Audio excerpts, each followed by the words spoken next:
es universal, ¿no ven? Entonces eso tenemos que ir aprovechando, peor aún todavía en la situación actual que nos encontramos. Chicos, la verdad, ustedes si lo piensan bien, la mejor carrera que han escogido en Bolivia ha sido medicina, pero no para quedarse en Bolivia. Si alguno de ustedes realmente desea, primero, su primer objetivo, piensen para irse fuera del país, al extranjero, a hacer especialidad. Si pueden quedarse allá, quédense. ¿Ya? Eso, consejo mío, porque por lo menos para los que ya estamos, por ejemplo, yo ya estoy establecido aquí en la UPEA, en Cosmil, ya puedo tener un ingreso estable, pero lastimosamente los nuevos profesionales, por más subespecialidades, ojo, tengan algunos, no, o sea, el campo laboral sí lo limitando mucho, salvo algunas especialidades, por ejemplo, cardiovascular, cirugía torácica, obviamente los ingresos que dicen en todo lado, pero también tarde o temprano eso no les hagas caso, pues seguir adelante, ¿ya? Pero la maldad no lo hacen sus docentes, la maldad lo hacen sus compañeros residentes, eso es lo peor, ¿verdad? Y hay otra cosa más terrible, chicas, para ustedes, entre mujeres no hay amigas, ¿no? Y eso es una realidad, sí, lástima. Si hay amigas, hablas uno, pero leal. Llegado el momento siempre, o sea, les va a fingir amistad, chicas, es un consejo, siempre todos los días veo eso, ¿no? Les fingen hasta amistad, pero llegado el momento cuando hay algo de por medio, se sacan las uñas, se sacan los cabellos, así que primero enfóquense solamente en ustedes, eso es lo más importante, varones, mujeres, solamente en ustedes, fíjense en lo que hacen ustedes, no los demás, nada más, eso, ¿ya? Ahora, empecemos con lo que es perfil hepático. En el tema del perfil hepático, es importante empezar con el tema de lo que es la secuencia de cómo se forma la bilirrubina, ya para que me entiendan. Porque ya de pronto, cuando hablamos de un entorno, de un paciente con patología hepatobilio pancreático, ¿no? ¿Cuál es la signo-sintomatología característica de esta región? Ictericia. ¿Qué es la ictericia de licor? La coloración amarilla. De la piel y mucosas, o sea, ¿de qué? Eso no se olviden, siempre digan de qué, de la piel y mucosas. Entonces, es la signo-sintomatología, el signo más importante de toda la patología hepatobilio pancreático. Y no solamente hepatobilio pancreático, sino prehepático. Y cuando hablamos prehepático, incluso podemos asociarlo a sepsis, a hematopoiesis ineficaz, como les voy a ir demostrando, ¿no? Pero eso lo tenemos que saber analizar con una serie de resultados del laboratorio para decir si esa ictericia es prehepático, es poshepático o incluso es hepático o poshepático. En el hepático incluso puede haber hasta síndromes congénitos. Eso implica de que el paciente puede estar con una enfermedad congénita como el síndrome de Gilbert, Lewis-Johnson, Crigler-Najjar, Rotor, ¿no? Que son alteraciones cromosómicas inicialmente, pero sin embargo se refleja en la traducción, la producción o no ¿de qué? De la glucuronil transferasa, ¿no? En algunos casos produce una alteración en la captación de bilirrubina indirecta hacia la célula, ¿ya? Y eso es generalmente en el rotor, ¿no ve? Entonces, son aspectos que van a producir trastornos ictéricos, ¿no ve? Entonces, cada uno de estos les voy a explicar con un pequeño esquema que creo que, bueno, espero que me entiendan. Si hay algún punto donde un poquito no están logrando entender, por favor me paran y volvemos a explicar. Porque no quiero que esto lo memoricen, quiero que lo tomen como si fueran... ¿Han visto el doctor bueno, no? No, doctor House es... ¿El buen doctor? El buen doctor. Esa es la que más se acerca a la realidad. Porque después, doctor House, ¿qué es lo que dice? Ve a un paciente crítico, le dice, sácanle una analítica de todo y háganle un escaneo de resonancia magnética del cuerpo entero, dice. Pero no lo han revisado. Háganlo. ¿No ven? O sea, dice diagnóstico clínico. Y eso no es, ¿no ven? O sea, lo más importante es primero revisar y saber el por qué un cuadro clínico se caracteriza, digamos, por no sé, por ictericia Si hay ictericia, ¿qué es lo que van a darle? Si existe, digamos, un cuadro séptico, ¿qué tratamiento, qué laboratorio le van a pedir? Todo eso, ¿no? Bueno, empezamos. El primer punto donde empieza lo que es en nuestro organismo, ocurre varios elementos donde prácticamente nuestro organismo va a sufrir una serie de cambios. Trataremos de dibujar lo más real posible, aunque no soy muy buen dibujante. ¿Ya? Ya. Es un fémur de un artrósico. ¿Ya? Aquí, ¿qué tenemos? La médula ósea. ¿Ya? La médula ósea tiene un rol fundamental de producir lo que es la eritropoiesis. ¿Vale? Esa eritropoiesis tiene la función de producir glóbulos rojos completamente maduros. ¿Lo ven? Y estos glóbulos rojos cumplen su función durante 120 días. ¿Okay? Esa es su función. De ahí, después de los 120 días, ¿ya? Esta célula, ¿ya? Anucleada, porque no tiene núcleo, ¿no? ¿Qué hace? Se empieza a programar su muerte. Eso se llama apoptosis. ¿Okay? Entonces, ¿cómo se destruye? Se destruye, ¿dónde se va? Al vaso, al sistema retículo endotelial. ¿Ya? Es ahí donde el glóbulo rojo, ya viejito, empieza a producir su destrucción y obviamente esto va a liberar una serie de elementos. ¿Okay? En este caso, las proteínas, vamos a ir más concreto, directamente lo que es la hemoglobina. ¿Ya? La hemoglobina, ¿qué hace? La hemoglobina se va a desglosar posteriormente, ¿ya? En el grupo o hemo y la globina. La globina se recicla y viaja hacia el hígado para reciclarse y ser vuelto a utilizar. Y posteriormente esto manda hacia la médula ósea para que vuelva a adoptar la misma función de la hemoglobina. ¿Listo? Pero ¿qué sucede en el grupo M?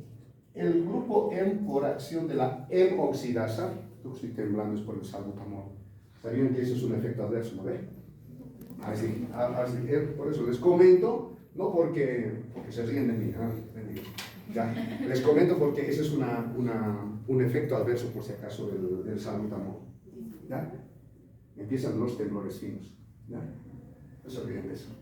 Como comentario, ¿no? Ya, entonces, el grupo hemo, ¿qué pasa? Por acción de la hemoxidasa, se convierte en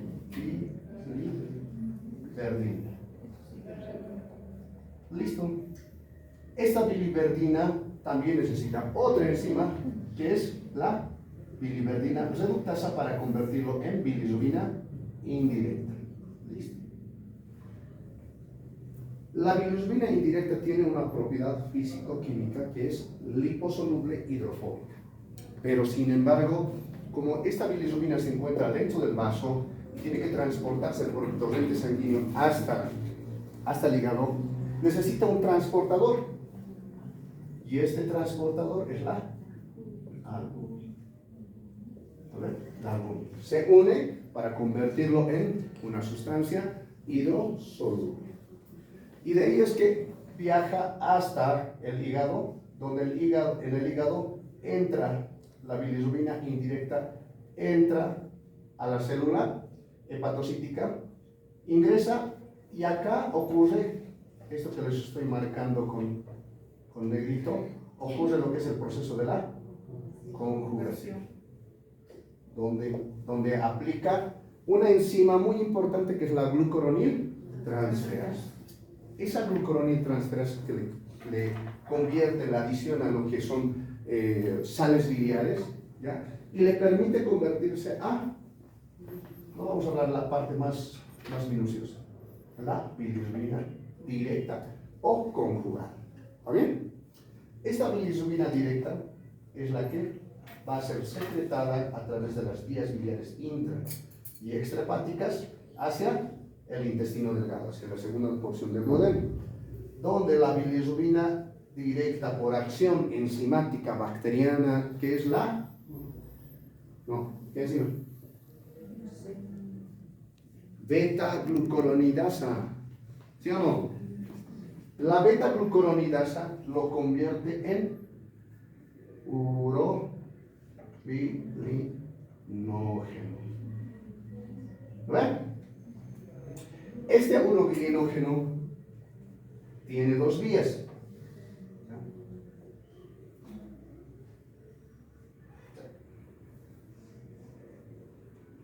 La primera vía es reabsorberse. Reabsorberse a través de la circulación enterohepática. De la circulación enterohepática gira por todo lo que es el torrente circulatorio para finalmente llegar al riñón. En el riñón, voy a cortar esto. En el riñón, este urobilinógeno, por una acción por una acción más químico, que es por oxidación, se llega a convertir en urobilina. Urobilina. Esta urobilina va a llegar a tener dos acciones.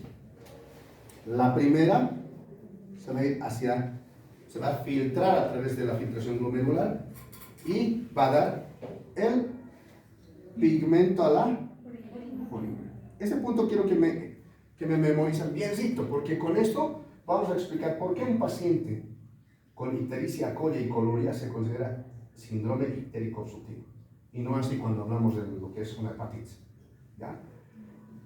Y otro porcentaje, ¿ya? Un pequeño porcentaje produce un estímulo sobre lo que es la corteza renal y llega a producir una hormona hematopoyética, que es la eritropoyetina. Y esta eritropoyetina es el que viaja hacia la médula ósea y nuevamente empieza el ciclo del glóbulo rojo. ¿Verdad? El urobilinógeno, el restante, viaja por el torrente intestinal hasta llegar a nivel de lo que es el intestino grueso, donde por acción química, por oxidación, el urobilinógeno se convierte en estercobilina. Por lo tanto, esto va a dar el pigmento a las heces. Entonces, eso es toda la fisiología de la bilirrubina, o sea, de los glóbulos rojos en realidad. ¿Vale? Es así como se llega a formar la bilirrubina. ¿Ya? Ahora, con esto nosotros vamos a explicar una serie de acciones, ¿ya? Una serie de elementos relacionados con la enfermedad. ¿Ya? O sea, lo único que tienen que hacer ustedes es empezar a relacionar. Entonces, en este punto, a ver, ya, voy a tener que dibujar aquí. Vamos a dividir en 3 puntos. ¿Ya? ¿Cuáles son los laboratorios considerados perfil hepático? La bilirrubina indirecta, la bilirrubina directa, ¿ya? La AST, ALT, transaminasas en este caso, ¿no ve? Luego viene la fosfatasa alcalina, ¿qué más? ¿Qué más? Tiempo de protrombina. ¿Ya? Esos son los más esenciales, chicos, los más esenciales. ¿Ya? ¿Cuánto es el valor normal de bilirrubina indirecta? Miligramos de cilindro. Directa, AST, 40. ALT, 50. Fosfatasa alcalina, 240. Tiempo de protrombina, menor a 12 segundos. Listo. Partiendo de esto, nos vamos a hacer un cuadrito. Les recuerdo que les explica, pero bueno, ya. Si podemos repetir más veces y ustedes logran aprender, va a ser un éxito. Va a valer la pena, si no, no.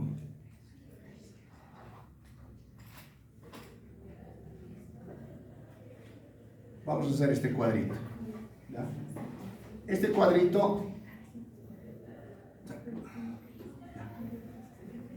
con esto vamos a dividir, vamos a determinar si la ictericia tiene un patrón prehepático, ¿ya? Tiene un patrón hepático o un patrón poshepático u obstructivo también denominado, ¿verdad? Pues ahí vamos a ir haciendo, ¿ya? Voy a necesitar más espacio, pero bueno, a ver, ¿se ve, no ve? ¿No se ve?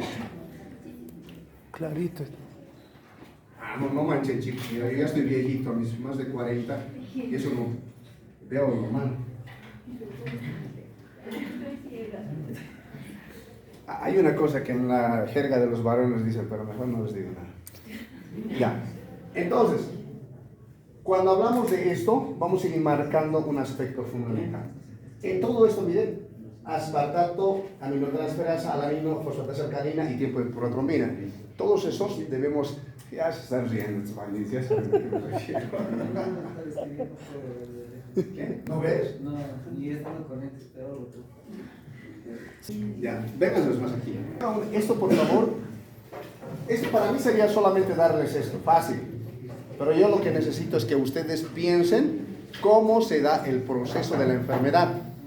Esto va enlazado, por si acaso, a la fisiopatología. ¿Ya? Entonces, fíjense, vamos a empezar a hacer cada uno, pero antes les voy a explicar qué es el ACT, ALT, fosfatasa alcalina y tiempo de protonio. Primero, las transaminasas. ¿Quién me dice qué son las transaminasas? Háganme una lista, por favor. ¿Qué son transaminasas? Son enzimas. Ya. Entonces, transaminasas. Las transaminasas son enzimas que van a participar en el proceso de transaminación. Transaminasas. Entonces, ¿en qué parte ocurre la transaminación? Lo voy a posar después, ¿ya? Aquí lo voy a colocar. Miren, viene la primera vía metabólica de la glucosa, es la glucólisis. La glucólisis, ¿qué elemento les da? El piruvato. Y el piruvato se convierte en acetil coenzima A. ¿Ya? Y esta acetilcoenzima A ingresa hacia el ciclo del ácido cítrico, el ciclo de Krebs. Dentro del ciclo de Krebs hay dos sustratos importantes que vamos a mencionar, que es el oxalacetato y el alfa-cetoglutarato. ¿Listo? Se ubican que hablan de otro proceso metabólico que se llama gluconeogénesis.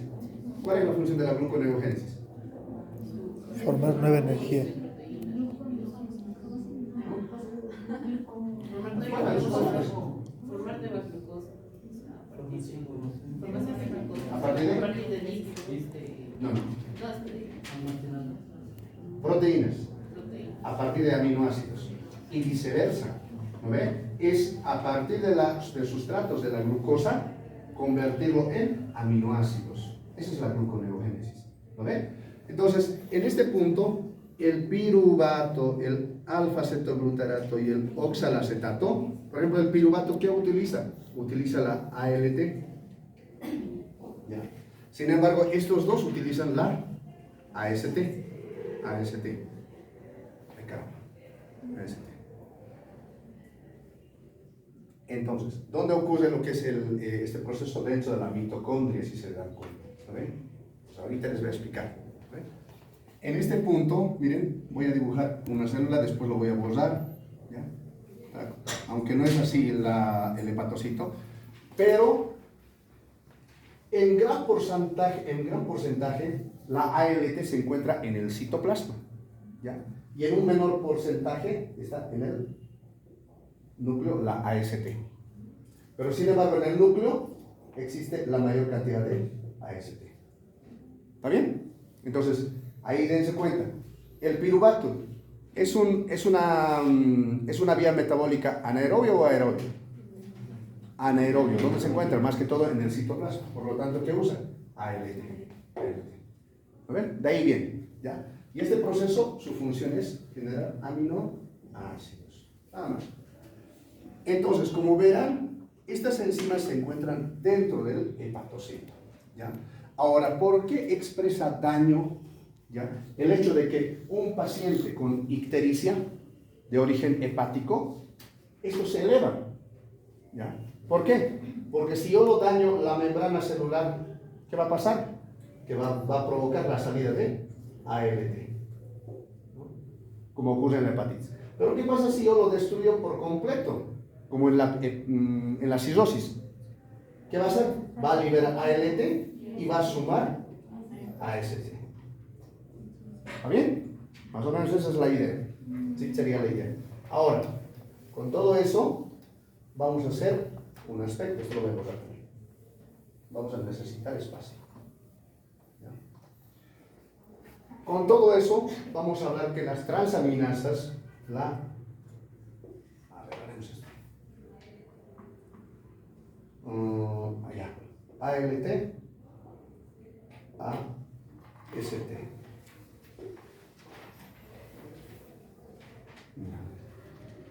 ALT y AST. ¿Qué estará haciendo este doctor? Ya. Entonces, por ejemplo, si esto es mi célula, mitocondria, ya, viene un cuadro viral, viene un cuadro inmunológico, y lo destruye parte de lo que es, le produce una lesión moderada al hepatocito, ¿no? Y va a destruir solamente la parte citoplasmática. ¿Ya? ¿Y qué va a pasar? No solamente va a producir una liberación de ALT, también va a producir la AST, porque también está eso dentro del citoplasma. Por lo tanto, en un paciente, cuando destruye simplemente el citoplasma, va a ocurrir esto, ¿ya? Que va a existir mayor cantidad de ALT y una pequeña cantidad de AST. O sea, es decir, que la AST también se puede elevar. Pero ¿qué sucede cuando ocurre la destrucción total de la célula hepatocítica? Hay gran cantidad de ALT, pero va a haber mucho mayor cantidad de AST. ¿Por qué la AST va a haber mayor cantidad? Porque hay una destrucción citoplasmática y una destrucción nuclear. ¿Ya? Y ahí vamos a ir hablando que cuando cumple esta, hablamos de una enfermedad hepática moderada. ¿Ya? Y cuando hablamos de esto, es una enfermedad hepática severa. ¿Se entiende? Severa. Ahora, hay una serie de variaciones. Por ejemplo, otros aplican esta regla. Ay, ¿qué va a pintar, doctora? Hablamos de que si ALT es mayor a AST, esto es igual a enfermedad hepática moderada. ¿Está bien? Casi lo mismo, ¿no ven? Si ALT es mayor que AST, se llama enfermedad hepática moderada. ¿Ya? Si AST es mayor que ALT, ¿qué va a ser? Es enfermedad hepática severa. ¿Entienden? ¿Ya? Esto se aplica solamente cuando su patrón tiene más pinta de un patrón hepático. Y más adelante vamos a ir viendo. ¿Entendido? Listo. Ahora partamos la fosfatasa alcalina. La fosfatasa alcalina es una enzima que pertenece al grupo de las hidrolasas. Ya, aquí lo voy a colocar esto. Ya.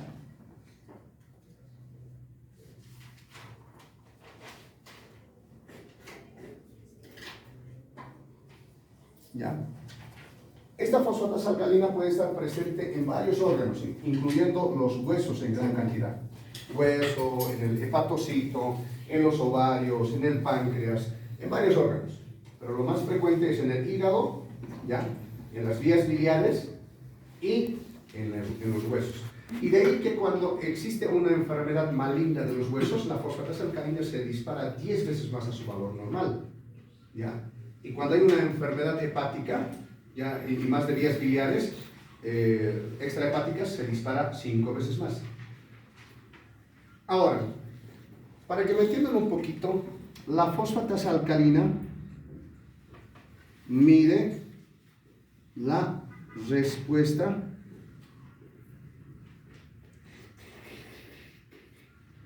inflamatoria de las vías biliares.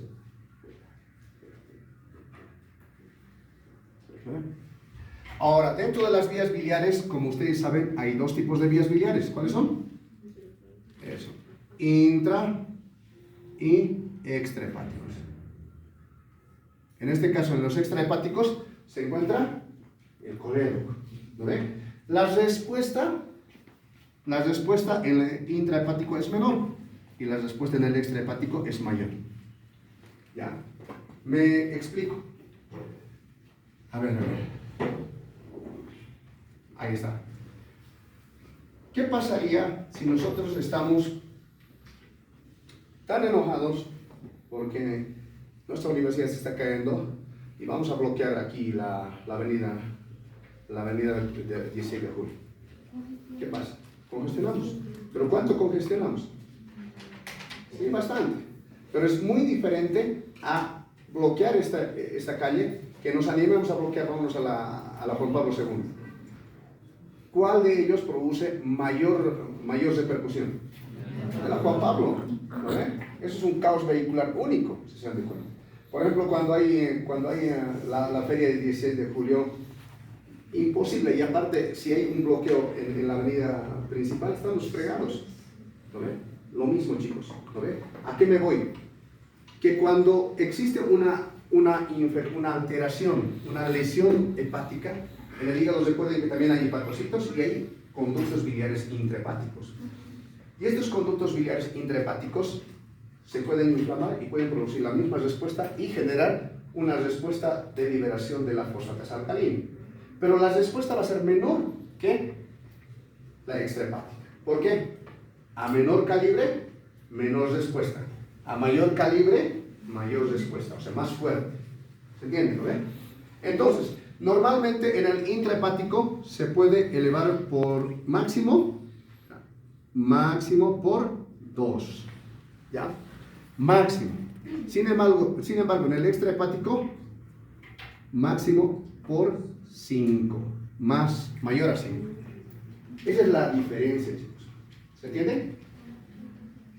Listo. Y ahorita vamos a terminar de relacionar. Listo. Y por último, el tiempo de protrombina. Eso es lo triste, que no han revisado ni siquiera los videos. Ahí está la cascada de coagulación, bien explicadito, como para con chumis. Ya. Así con una copita de Martín, con un traguito, así como nos gustan los médicos. Finales, chicos. Entonces, aquí les voy a explicar. En el tema de lo que es la cascada de coagulación, ¿qué tiene que ver la cascada de coagulación? Pero ustedes mismos me van a dar la razón. Recuerden que en la cascada de coagulación ocurre, ¿no?, la vía extrínseca, vamos a este lado es intrínseca, la vía extrínseca, ¿vale? ¿Por qué hablamos de vía intrínseca y extrínseca? Eso ya han llevado pues en fisiopatos, chicos. En fisiología igual han llevado eso. ¿Por qué? ¿Cuál es su función de la cascada de coagulación? La coagulación, ¿vale? ¿Cuál es la primera respuesta de la coagulación? La agregación plaquetaria. Después viene la hemostasia primaria y la hemostasia secundaria. ¿Lo ven? Chicos, ya. La vía intrínseca solamente es una respuesta endógena. La vía intrínseca es lo que generalmente ocurre en el tromboembolismo pulmonar. ¿Cuál es esa respuesta? Lesión endotelial, éstasis, hipercoagulabilidad. Pero ¿qué pasa si yo me corto? ¿Voy a también liberar vía intrínseca? En parte sí, pero la mayor parte es vía extrínseca. Eso tiene que ser una agente extrínseca, no se olviden de eso. ¿Ya? Entonces, estas dos vías, para resumirlos, tienen dos factores de coagulación denominados factores vitamina K dependientes. Y en este punto, chicos, miren, aquí vamos a hablar, tenemos el factor 9. Y aquí vamos a tener el factor 7. ¿Ya? Esos son de la vía intrínseca y de la extrínseca. ¿Ya? Listo. Estos dos llegan a confluir en un punto esencial, que es a la mitad, ¿ya? Para llegar a convertir el factor 10. ¿Ya? Y el factor 10 va a dar lugar al factor 2. Y el factor 2 al factor 1. El factor 1 se adiciona más el factor 13 y se convierte en fibrina. ¿No ven? Y la fibrina es la que cierra la herida y posteriormente esto se degrada y se convierte en dímero D. ¿Ahora sí? Sencillo, en palabras sencillas, esa es la explicación. Entonces, aquí tenemos ¿cuántos factores de coagulación vitamina K dependientes? 4. Tenemos el 2, el 7, el 9 y el 10. Y fíjense en qué punto están. En puntos muy estratégicos. Entonces, hasta el punto de intersección entre las vías y la vía común se llama hemostasia primaria y de ahí es hemostasia secundaria. Revisen, por favor, si pueden darse un poquito de tiempo, revisen en las grabaciones, ahí está todo esto. ¿Ya? Pero sin embargo, ¿qué quería decirles? Ya, estos factores de coagulación, ¿dónde ocurren? En el hepatocito. ¿Vale? En el hepatocito. Pero para hacer esto, ya, necesita vitamina K, por eso se llama factores de coagulación de vitamina K. Desde el momento de estímulo de la vía extrínseca hasta la formación del factor 1, todo ese tiempo se llama tiempo de protrombina. ¿Entienden? Y esto obviamente es menor a 12 segundos en la vía extrínseca. En la vía intrínseca, esta vía se mide a través del tiempo parcial de tromboplastina. ¿Ya? Y esto tiene que ser menor a 20 segundos. ¿Listo? Entonces, de ahí en algún momento, por ejemplo, les ha debido decir, si yo a mi paciente le doy heparina sódica, ¿ya? Todavía he llevado anticumarínicos, también lo han llevado, ¿no? Bueno, en resumen, si yo le doy heparina, tiempo parcial de tromboplastina. Si yo le doy warfarina, TP. ¿Sí, no es? Ya, listo. Entonces, con esto les estoy demostrando, esta es la cascada de coagulación. Pero esto ocurre en el hepatocito, acá, en el hígado. ¿Ya? Entonces, acá les voy a colocar esto ya, la Y, para que un poquito me entiendan. Pero, sin embargo, ¿qué hace nuestro organismo? Esto lo ensancharemos solamente, no es que es así ancho, pero es para explicarles un poquito más. ¿De dónde consigue el hígado la vitamina K? ¿De dónde? ¿De dónde? No, de la digestión la mayor cantidad. Obviamente existe un porcentaje de la sangre, ¿no ve? Pero más que todo es a nivel intestinal. A nivel intestinal, ya sea por la dieta e incluso por síntesis bacteriana, ¿ya? Puede formarse vitamina K. Pero la vitamina K, ojo, no se puede desechar así de fácil. O sea, no se puede absorber así de fácil. ¿Por qué? Es liposoluble hidrofóbico. Como es hidrofóbico, no va a poder pasar a través de la circulación enterohepática. Entonces, ahí es donde vienen las sales biliares. ¿Y las sales biliares qué lo hacen? ¿Qué hacen las sales biliares en las grasas? ¿Ya? ¿Qué se llama eso? Esto que estoy dibujando. Forman micelas. ¿Lo ven? Micelas. Y gracias a eso, llega y forma los factores de coagulación. ¿Está bien? Listo. Ahora sí. ¿Qué nos tenemos? ¿Alguien no ha entendido eso ahí? ¿Algo que no han entendido? Muy bien. Excelente. Como les he dicho a los de parasitología, chicos, realmente a mí lo que me enoja es que no aprovechen bien las cosas. Los explico así, pero sus notas muy bajas. Yo les he dicho, yo también fallo, porque no estoy pudiendo encontrar la forma de hacerles llegar lo que tienen que aprender. Entonces, ya estoy buscando constantemente la forma de hacerles entender, hasta con castigos, pero ni aún así. ¿Ya? Entonces, en este punto ya vamos a empezar a resolver cada uno de aquellos.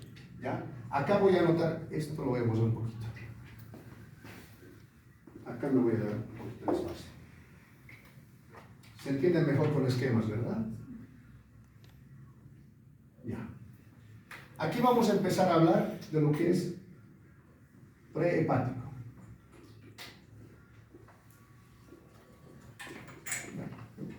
Causas.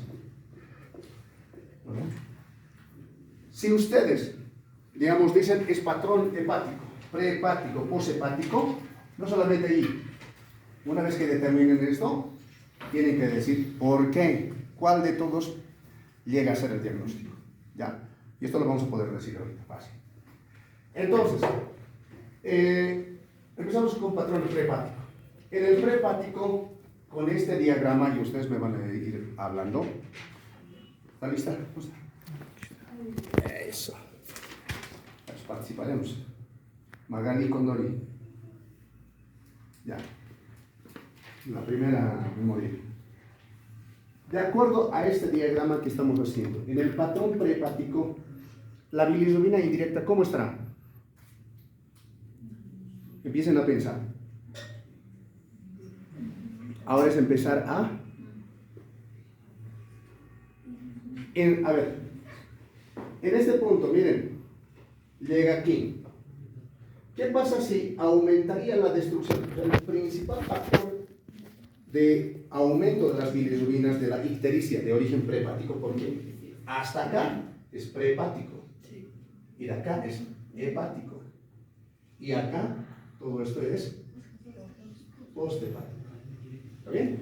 Entonces, si no está llegando al hígado, ¿cómo estará la bilirrubina indirecta? Y si hay una patología, elevadísimo. ¿Lo ve? Pero ¿cuál es el factor más importante que va a producir esa elevación? El aumento de destrucción de glóbulos rojos. ¿Ya? Entonces, por lo tanto, la bilirrubina indirecta en el patrón prehepático va a estar elevadísimo. Muy elevado.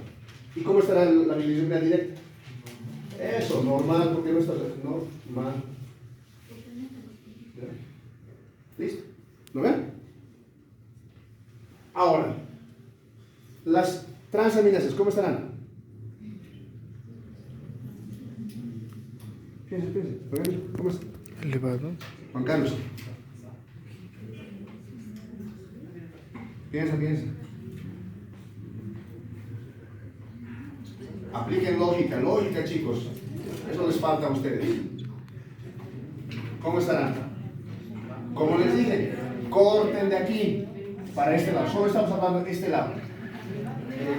¿Por qué? O sea, si el problema es aquí y en el sistema, pero no ha llegado aquí, ¿por qué estaría elevado las transaminases? No ha habido destrucción ni lesión de los hepatocitos. ¿No ven? Pues entonces, por lo tanto, va a estar normal. Fosfatasa alcalina. Tiempo de protrombina. Normal. Eso es normal. Solamente va a haber aumento de la bilirrubina indirecta. Aparte de esto, siempre asocienle más leucocitos. citosis, ¿ya? Más reticulocitosis. Ya. Ahora sí, empecemos a hablar de las causas. Parece tortura, ¿no? Para algunos. Prehepático. Causas, a ver. ¿Por qué se destruiría en gran cantidad los glóbulos rojos? Pero, ¿cuál es la causa de anemia? Porque recuerden que anemia, o eso yo les he dado la teórica, hay por producción y por destrucción. Y cuando es destrucción, es inmunológica, no inmunológica. Por una parasitosis podría ser, No, también por ejemplo. Ya, puede ser la malaria. Ya. Ahí está ya, malaria. Pero no olviden que la malaria también puede producir un patrón hepático. ¿Lo ven? ¿Por qué? Porque también sus hipótesis de... Eso, porque tiene una fase eritrocitaria y tiene una fase hepática. Muy bien. Ya, pero está bien. Ya, otro. Vamos. Anemia hemolítica. Hemólisis. ¿Lo ven? Hemolítica. ¿Qué más? 3. Sepsis. ¿Por qué creen sepsis? ¿Se acuerdan que les he explicado en la teórica? ¿Qué ocurre en la sepsis? Aquí está el glóbulo rojo. En la sepsis, la infección produce el aumento de citoquina.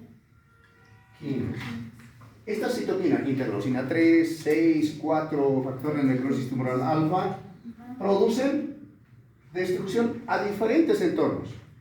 Uno va a producir una disminución de producción de eritropoyetina. Disminución de producción de eritropoyetina. ¿Ya? Otro va a producir la disminución de la eritropoiesis. Y aparte de esto, estas citoquinas van a llegar a producir la lesión de la membrana celular, ¿ya? Produciendo una aceleración en su apoptosis. Entonces, ese es el mecanismo. O sea, le acelera su muerte. ¿Ya? Entonces, sepsis. ¿Qué más? Pues,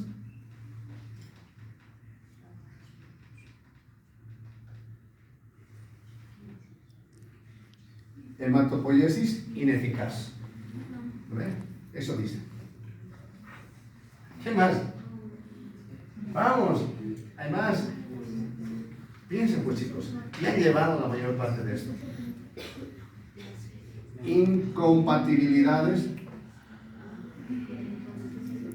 sanguíneas. ¿Sí o no? Si yo le transfundo a su compañera un A positivo, va a ser hemólisis. ¿Lo ves? Se va a destruir. También el cambio de pepino. ¿Cómo? La transfusión, el cambio de pepino de altura. Claro. Entonces, las transfusiones, por eso se hacen siempre con isocompatibilidad. ¿Ya? Las incompatibilidades feto-maternos por incompatibilidades producen desfricteris. ¿Qué más? Hay más todavía, pero vamos a colocar un último, que son las reabsorción de hematomas. Por si acaso. Por ejemplo, alguna vez no sé si han visto un golpe ahí en pleno ojo. ¿A ver? ¿Y qué pasa? Primero es morado, después es rojo, y llega en un momento que la esclera se vuelve amarillo. ¿Lo ven? Entonces eso es de absorción de hematomas. ¿Está bien? Para justificar. Listo. ¿Se ha entendido hasta ahí? ¿Lo ven? Patrón hepático.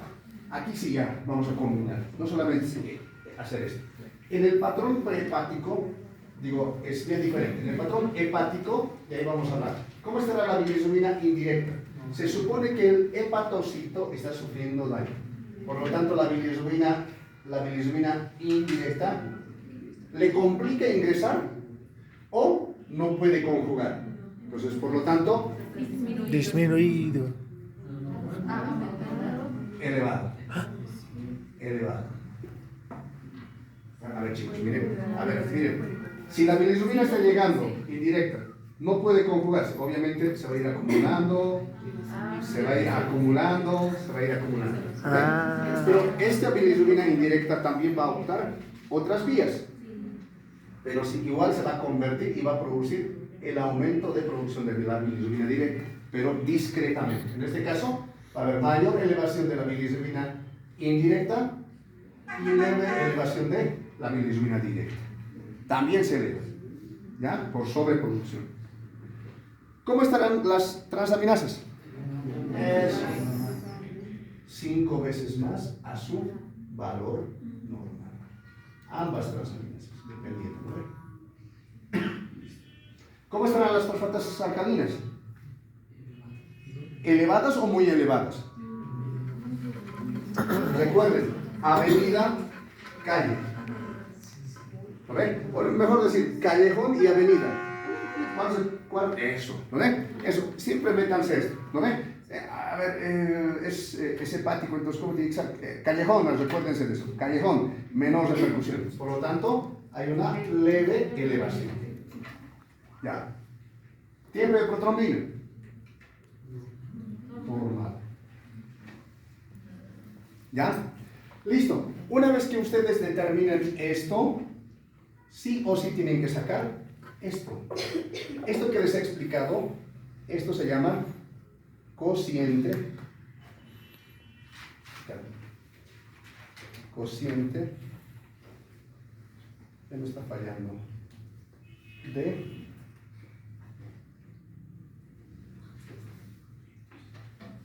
cociente de Deritis. ¿Ya? Eso se llama cociente de Deritis. Si ustedes, cuando ven un laboratorio y resulta que no es ni patrón prehepático ni poshepático, es hepático, si es hepático, sí o sí tienen que ser cociente de Deritis. ¿A qué les refiero?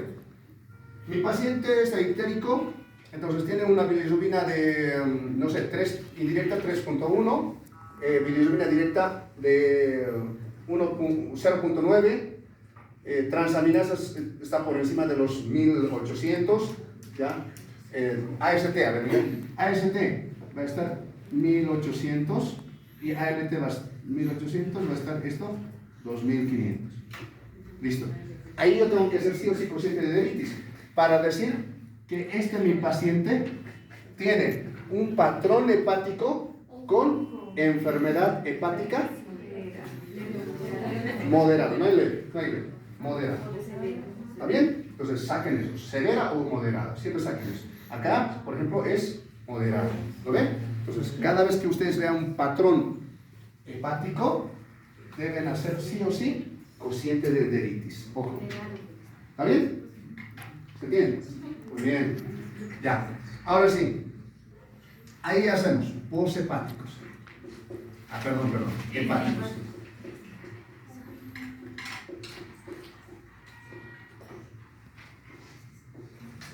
Ya.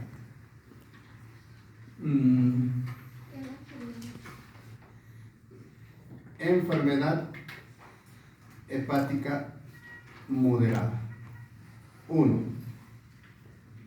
¿Qué es? Malaria. Ya. ¿Qué más? Chicos. Cirrosis. Cirrosis. No. Moderada. Hepatitis, más feo. Hepatitis. 3. Patomegalia.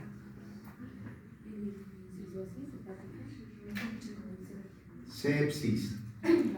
Cirrosis no. Cirrosis es severa. Es grave, ¿no? ¿Qué más?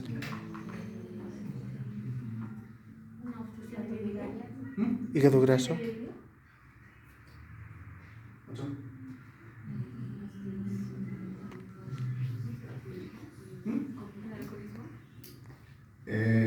Más bien esteatosis alcohólica.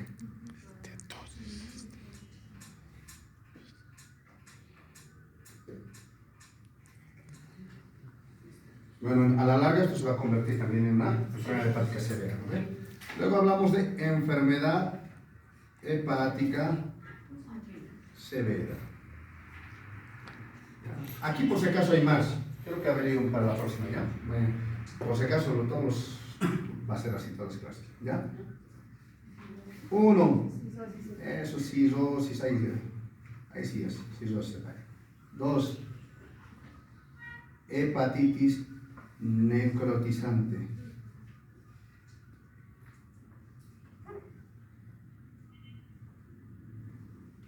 3 cirrosis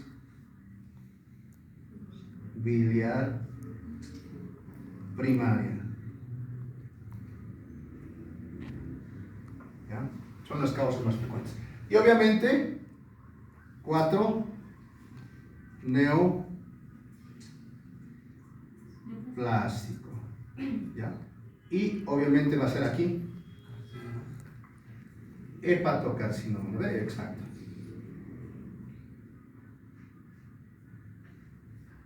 Listo. Ay, creo que me va a faltar espacio. Ya, no. Vamos a tener que borrar algo. Esto lo vamos a borrar, ¿ya? Ya. ¿Entendido? Ya. Listo. Ahora, ¿cómo estará en el patrón poshepático? Las bilirrubinas, en este caso, se han convertido, no hay problema. El problema va a radicar aquí. Vamos a decir aquí un cálculo, ¿ya? Listo. Hay producción normal de bilirrubinas indirectas, por lo tanto, por regurgitación, también se puede acumular bilirrubinas indirectas. En este caso, va a haber leve elevación. Pero sin embargo, las directas van a estar mucho más aumentadas. Incluso esto puede estar así elevada a la par, unos 2, pero están mucho más elevadas las otras. En este caso, la directa. Las transaminasas, ¿cómo estarán?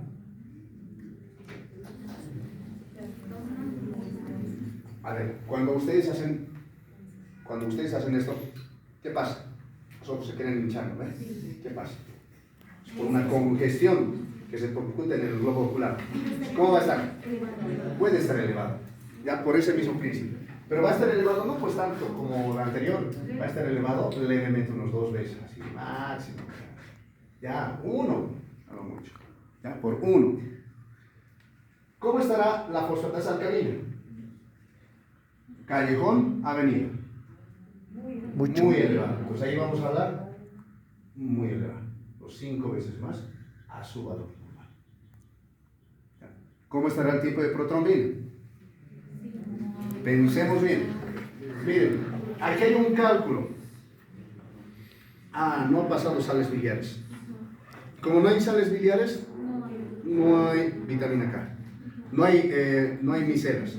Pero no hay micelas, no hay transporte de vitamina K hacia el hepatocito.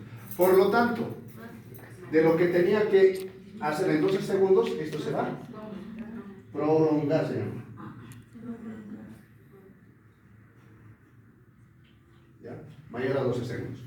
¿Qué significa? Si yo a Nicole le digo, ya, chicos, me rajo unas salteñas, en la próxima que me atrase, ya esta ha sido la primera y la última.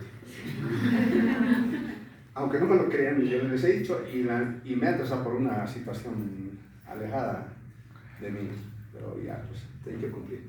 Pero si yo le digo a Nico, compremos anda a comprar, yo me invito salteñas, ya. ¿Dónde va a ir? Aquí atrás hay una salteñera bien rico. Va a ir a comprar. ¿Lo ven? ¿Cuánto tiempo va a tardar? A lo mucho 20 minutos ya. 20 minutos. Ya. Pero, doctor, le cuento que está cerrado. No, sí o sí tienes que ir a comprar, andate hasta el multicine. Pero hay. ¿Lo ven? Entonces va a ir. ¿Cuánto tiempo va a tardar? 1 hora. 1 hora. ¿Lo ven? Ejercicios. 1 hora.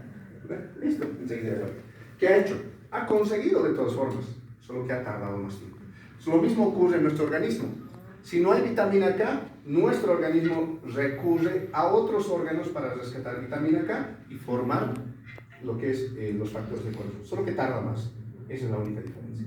Pero tarde o temprano, este paciente, esa vitamina K se agota, ¿ya? Al agotarse empieza a exigir a la cascada de coagulación y ahí es donde produce una coagulopatía de consumo, se llama, ¿no? Conocido como la coagulación intravascular diseminada. ¿Entendido? Espero que estén atendiendo eso. Todo es fisiopatología por si acaso. Y eso se recuerden y les respondan. ¿Con quién pasan? Sí.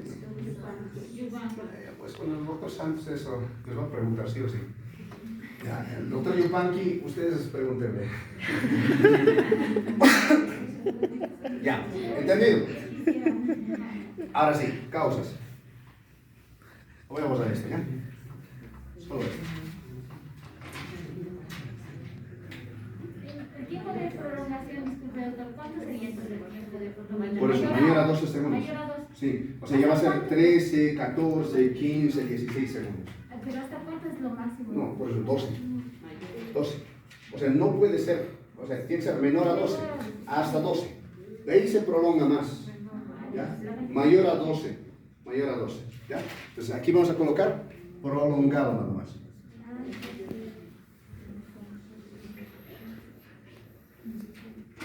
¿Ya? ¿Listo? Ya construimos. Ahora sí, hacemos nuestro patrón posthepático. En el patrón posthepático no es tan amplio, solo son 4 patologías. La primera es la... ¿Cuál? No, la colecistitis, no, jamás. O sea, cuando hablamos de colecistitis estamos hablando aquí. No, está bien. ¿Colelitiasis? No, eso no es malo preguntar o confundirse de eso. Por si acaso todos pensamos que es colecistitis, pero no. Miren, si esto es colecistitis y esto estaría normal. A ver. Entonces, esta colecistitis, grito enclavado en bacinete, engrosamiento de pared, bla, bla, todo eso, pero ¿produce el corte del flujo biliar? No. Entonces, una colecistitis, una colelitiasis no produce ictericia. Pero eso sí, en algún momento, esto puede provocar la migración hacia lo que es el colédoco. Ahí sí, coledocolitis.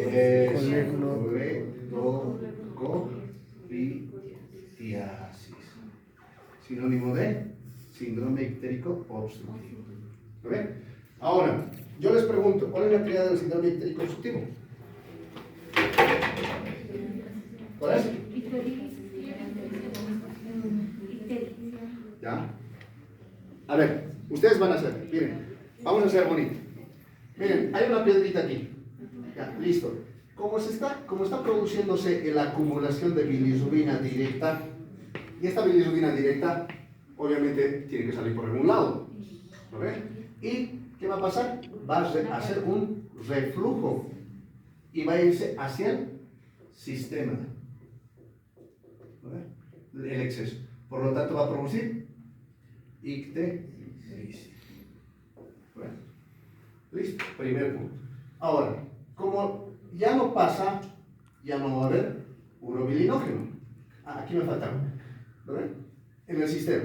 Una vez que ocurre esto, gira por todo el sistema, nuestro organismo sí o sí tiene que desechar por algún lado. ¿Y qué hace? Opta por la vía renal. Llega y por lo tanto va a aumentar la producción de urobilinógeno, produciendo un incremento de la pigmentación de la orina, produciendo coluria.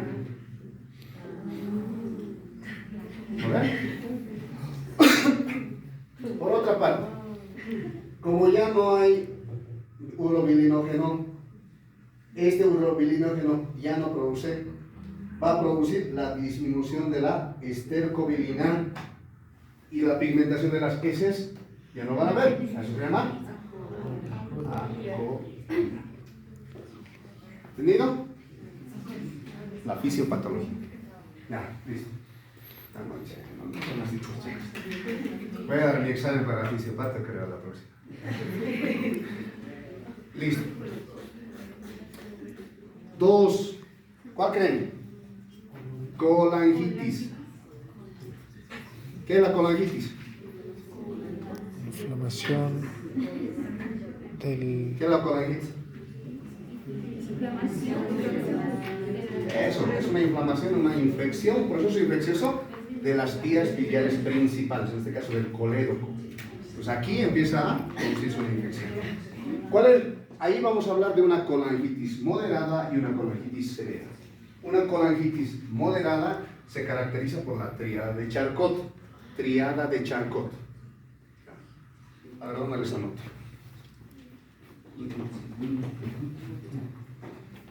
Nos inventaremos lugares.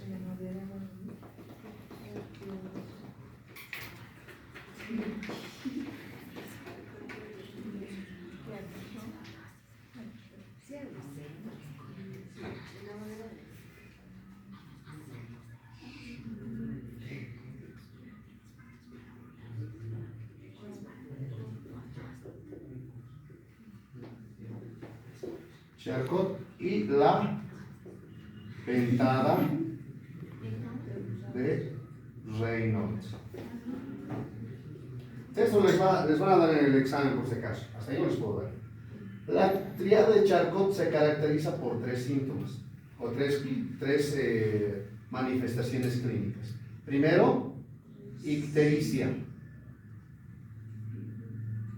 ¿Qué más? Eso, fiebre. ¿Qué más? Dolor en hipocondrio derecho.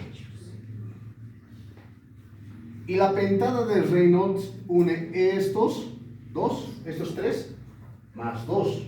Aquí vamos a hablar de shock, obviamente shock séptico, y alteraciones neurológicas. ¿Ya? ¿Listo? He decidido ya no explicarles con diapositivas, porque ni eso no estudian. ¿Ya? Listo. Otro.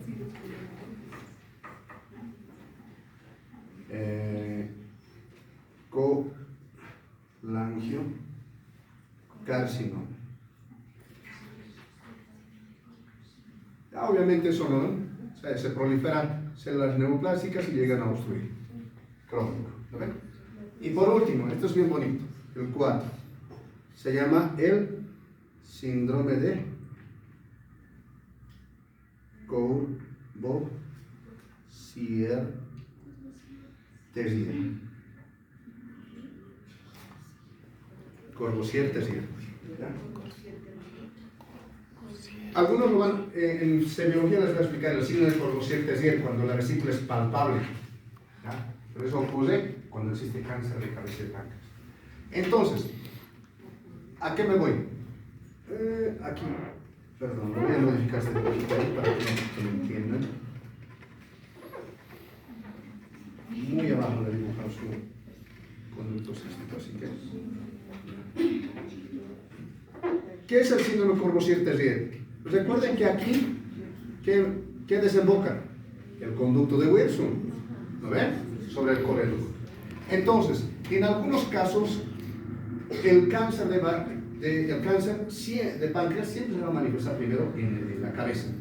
La mayor casuística de pacientes es cáncer de cabeza de páncreas. Entonces, cuando este paciente le crece la cabeza de páncreas, crece tanto que va a producir una obstrucción extrínseca. Es como si estuvieran ustedes regando la pileta y de pronto su hermanito, el más fregado, se los pisa de afuera la manguera y dejan de regar, ¿lo ven? Entonces, lo mismo ocurre, ¿lo ven? Entonces, esto es el síndrome de Courvoisier-Tessier. En resumen, ¿qué es el síndrome de Courvoisier-Tessier? ¿Alguien me dice? ¿Es el crecimiento excesivo de la cabeza? Una obstrucción extrínseca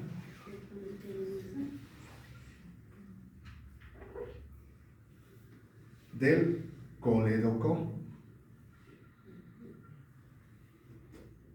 secundario a cáncer de cabeza de páncreas. ¿Está bien? Listo, con eso acabamos. ¿Preguntas? Ya. Ahora tienen... ¿A qué hora es?